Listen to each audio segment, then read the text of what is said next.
ఇదంతా కూడా భావంతో చేసేది, దేవునితో చేసేది. వ్యవహార జ్ఞానంలో మాత్రం తల్లి, తండ్రి, గురు, అతిథులు. వ్యవహార జ్ఞానంలో ప్రతిదీ జాతి కావచ్చు, కులం కావచ్చు, మతం కావచ్చు, సాంప్రదాయం కావచ్చు, అవన్నీ ఎవరి తీరులో వాళ్ళు ఉంటాయి.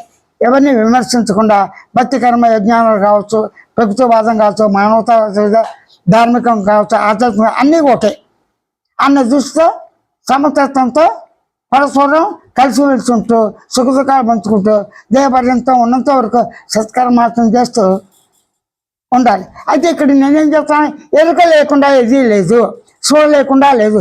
ఎరుక స్పృహ లేకుండా ఏమైనా ఉంటుందా? ఉండవు.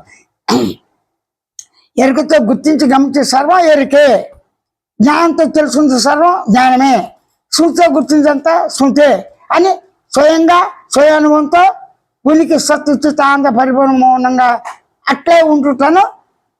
స్వతసిద్ధంగా ఉన్న అనుభవ సిద్ధంగా ఉండాలని స్వానుభవిక వైద్యంతో ఉన్న జ్ఞానంతోనే సర్వం తానే తెలుసుకుని ఊరకు ఉండి దేహ పర్యంతం వ్యవహార జ్ఞానంలో మాత్రం సమతత్వంతో వివరిస్తాడు.